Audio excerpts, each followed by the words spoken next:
안녕하십니까, 제프킴입니다. 오늘은 여러분과 주택 청약에 대해서 이야기를 조금 나눠보고자 합니다.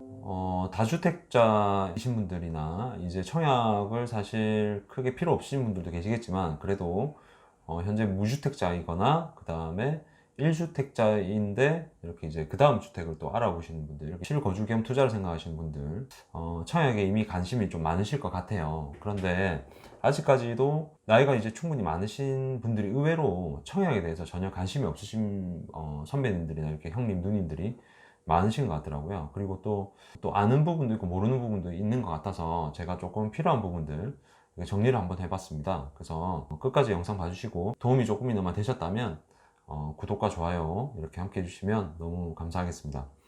그러면 주택 청약에 대해서 한번 지금부터 알아보도록 하겠습니다.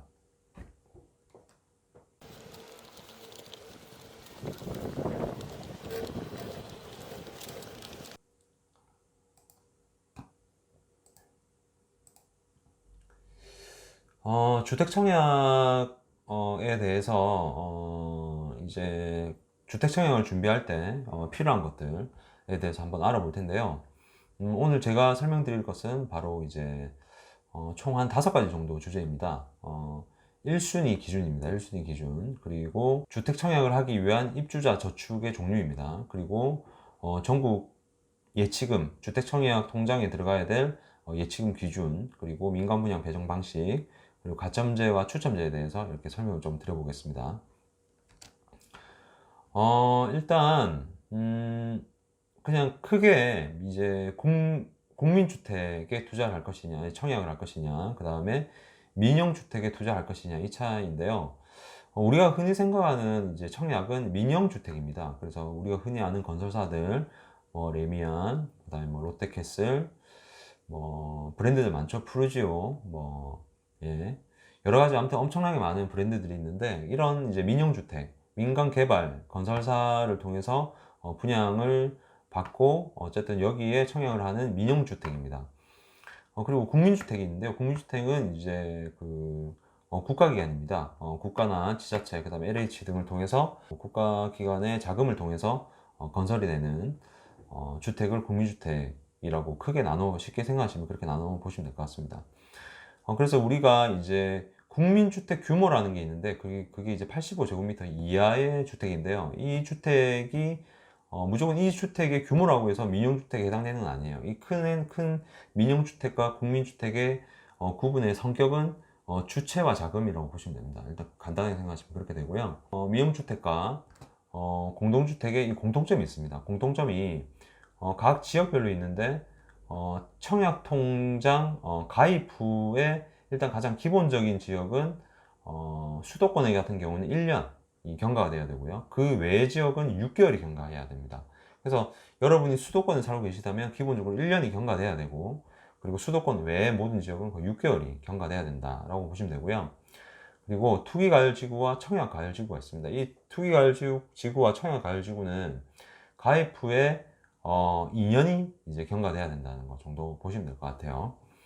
그리고 이제 민영주택입니다. 민영주택 같은 경우는 이 민영주택과 국민주택의 공동적인 이 가입 기간, 이거 공동적인 내용이고요. 이 민영주택에 대한 이 내용은 그 예치된 금액만 그냥 예치만 되면 됩니다. 예. 근데 반대로 국민주택 같은 경우는 그 예치된 금액이 연체 없이 각 지역별로 몇 회 이상, 그리고 우리가 흔하게 수도권 같은 경우는 연체 없이 12회 이상 납입이 돼야 되고요. 분할로 납입이 돼야 되고, 그리고 그 외의 지역은 연체 없이 6회 이상 납입이 돼야 됩니다. 그리고 이제 투기가열 지구나 위축적이나 특별한 지역 같은 경우는 이렇게 24회 월 1회 이상 납입 뭐 이런 조건들이 있는데요.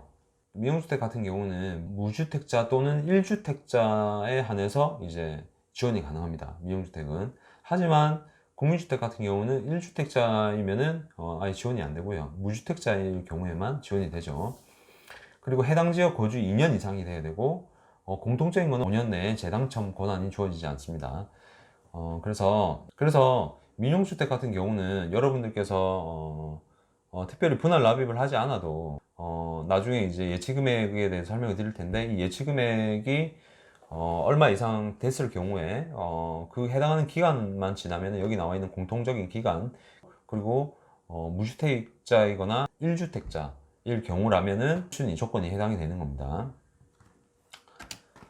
그리고 이제 우리가 보시면은 주택 청약 저축이니 주택 부금이니 주택 예금이니 뭐 이런 여러 가지 말을 들었을 텐데 이게 좀 헷갈리셨을 것 같아요. 그래서 이걸 보시면은 청약 저축, 청약 부금, 청약 예금, 그 다음에 주택 청약 종합 저축 이렇게 있는데요.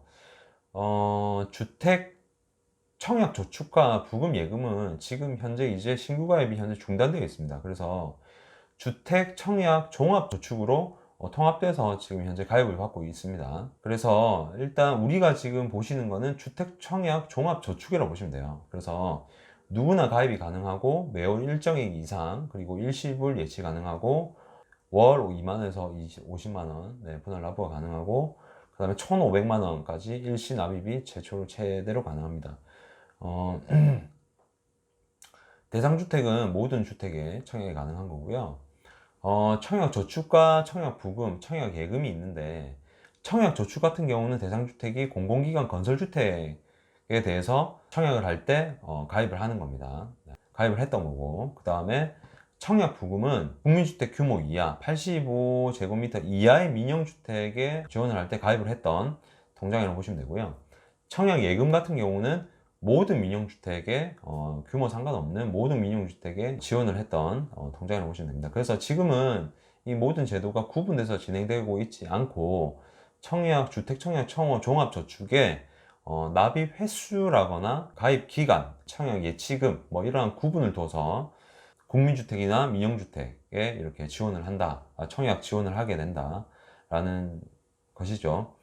그래서 주의해야 될 사항이 있습니다. 여기 참고된 밑에 자그마하게 적어 놓은 건데 이거를 이제 좀 크게 보여드리면, 청약 부금, 그러니까 85제곱미터 이하의 주택에 청약이 가능한 청약 부금 가입자가 만일 85제곱미터 초과 민영주택 청약을 원할 경우에는 입주자 모집 공고일 전일까지 거주지역별 예치 기준 금액을 충족하는 청약 예금으로 전환을 반드시 해야 됩니다.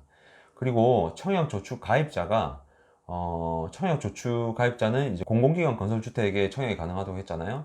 그래서 청약주택 가입자가 공공기관 건설주택이 아닌 민영주택에 청약을 가입을 원할 경우에 모집 공고일 전날까지 청약 예금으로 전환을 해야 된다. 그래서 요거 옛날에 가입하신 분들은 이거 좀 주의사항으로 보셔야 될 것 같아요. 그리고 지역별 주택 청약 예치금입니다. 네, 적용 면적에 따라서 내가 지원하고자 하는 규모에 따라서 예치 금액을 좀 달리 통장에 넣어 두셔야 되거든요. 그래서 지금 지역별로 이렇게 구분이 되어 있다는 거 아시면 됩니다. 그래서 대부분 85제곱미터 이하의 주택을 가장 많이 공급을 하게 되죠. 근데 시기에 따라서 대형 평수를 제공을 하기도 하는데, 요거를 무조건 나는 85제곱미터 이하로 하시겠다 하시는 분들은 뭐 300만원, 그 다음에 그 외 광역시는 250만원, 그 외 지역은 200만원, 뭐 이렇게 요 위에 금액을 이렇게 통장에 넣으시면 되는데, 이건 사실 가점이 높으신 분들은 이렇게 하셔도 돼요. 근데 가점이 낮으신 분들은 경쟁이 워낙 치열하기 때문에 제 생각은 뭐 뒤에 한 번 더 말씀드리겠지만, 너무 이렇게 큰 평수까지는 아니더라도 그래도 102제곱미터 이하의 규모 정도까지는 한번 이렇게 통장에 넣어 두시면 어떨까 하는 생각이 듭니다. 규모별로 이렇게 금액대가 다르기 때문에 여유되시는 분들은 이 금액에 맞춰서 통장에 넣어 두시면 될 것 같습니다. 그리고 민간 분양 이제 배정 방식인데요. 이게 뭐 얼만큼 가점제를 적용을 하고 또 몇 퍼센트를 추첨제로 하는지 이게 또 궁금하실 거예요. 그래서 가점제, 추첨제 85제곱미터 이하일 경우에는 투기과열지구에서는 100% 가점제로 적용한다는 게 특징이죠. 투기과열지구의 분양을 신청을 만일 하실 경우라면은 85제곱미터에 내가 가점이 낮은 사람이 지원해봤자 어차피 안 된다는 걸 아셔야 돼요. 투기가을지구에서는. 그죠? 그래도 투기가을지구에서 85제곱미터 규모를 초과하는 주택 같은 경우는 그래도 가점제와 추첨제 비율을 50대 50으로 이렇게 뒀기 때문에 가점이 조금 낮으신 분들은 그래도 자금을 조금 더 투여해서 추첨제를 한번 노려볼 법은 하죠. 그래서 이거 뭐 특징적인 거는 이 정도. 나머지 부분은 이 표를 한번 보시면서 자기한테 맞는 걸 한번 공략을 이 표를 보시면서 하시는 게 좋을 것 같아요. 그래서 뭐 이거 같은 경우는 조금씩 상황에 따라서 조금 변동이 됩니다. 그래서 여러분들이 해당하는 그 원하시는 그 아파트 단지나 분양하고자 하는 곳에 이제 그 분양 공고가 떴을 때 한번 그거를 잘 읽어보시면 좋으실 것 같아요. 그리고 민영주택의 가점제입니다. 가점제. 얘가 지금 얼마나 가점이 될 것이냐. 청약에 관심 가지신 분들은 이거 한번 표로 한 번씩 보셨을 텐데, 사실 이거 자세하게는 안 보실 거예요. 그래서 뭐 이렇게 세세하게 전혀 외우실 필요도 없고, 근데 이제 큰 타이틀을 보시면 내가 부양가족이 얼마나 되느냐, 그리고 무주택 기간이 얼마나 되느냐, 그리고 청약 통장 가입 기간이 어느 정도 되느냐, 이게 이제 가장 큰 점수를 산정하는 기준이 된다는 거 정도만 알고 계시고, 그리고 특징은 무주택 기간은 20대 때는 아예 적용이 되지 않습니다. 만 30세 이후에 무주택 기간일 경우에 이제 그 기간만 산정을 하게 되기 때문에 이거를 판단을 하셔가지고 점수를 체크를 해보시는 게 좋다. 그래서 부양가족 수는 최대 35점, 무주택 기간은 최대 32점, 청약 통장 가입 기간 최대 17점, 네, 이렇게 된다는 거. 여러분들은 몇 점 정도 되십니까? 저는 굉장히 점수가 낮아서 사실 저는 추첨제를 바라고 제가 원하는 단지에 한 번씩 청약을 도전해 보곤 있습니다. 근데 이제 뭐 아직까지 된 적은 없지만 그래서 마지막으로 이제 민영주택 추첨제에 대해서 설명을 좀 드릴게요. 이 민영주택 추첨제는 아까 전에 보셨던 그 1순위가 있죠. 그 1순위의 가점제에 해당하시는 분들을 전부 이제 가점 높은 순서대로 배정을 하고, 그리고 탈락한 1순위들 있죠. 그러니까 그 배정, 아까 퍼센테이지가 있었지 않습니까? 그래서 그 가점제에 해당하는 퍼센테이지를 다 이제 배정을 한 다음에 나머지 사람들 1순위에 지원한 나머지 대상으로 그 추첨제를 이제 선택을 하게 되는 거죠. 그래서 뺑뺑이 어떻게 보면은 이제 제비 뽑기를 하게 되는 겁니다. 그래서 1순위 청약에서 만일에 그런데도 미분양이 났다, 그러면 2순위로 넘어가게 되겠습니다. 그래서 웬만한 인기 없는 단지 아니면 2순위 때는 거의 뭐 가능성이 없다 라고 조금 보시는 게 좋죠. 대부분의 인기 있는 단지들이 2순위까지 가는 일이 거의 없습니다. 그죠? 그래서 근데 저는 1주택자인데 청약이 가능해요? 이렇게 하시는 분들 계신데, 청약이 가능합니다. 그죠? 1주택자라도 청약을 할 수 있다는 거. 그래서 열심히 한번 도전해 보시면 좋을 것 같아요. 그리고 지금까지 무주택으로 가지고 계신 기간이 좀 기시고, 그리고 또 내가 또 부양 가족 수가 또 많고, 그리고 청약 통장 가입 기간이 높으신 가점제를 노리신 분들은 가점제 1순위를 한번 도전해 보셔도 괜찮으실 것 같아요. 네, 이렇게 간단하게 이제 청약에 대해서 조금 이제 제가 설명을 조금 드렸는데요. 충분히 또 아시는 분들은 아실 수 있는 내용이지만 모르시는 분들을 위해서 이렇게 또 제가 정리를 한번 해봤습니다. 그래서 도움이 되셨으면 정말 좋겠고요. 최근에 제가 이제 구독자가 500명이 넘었습니다. 굉장히 감사드리고요.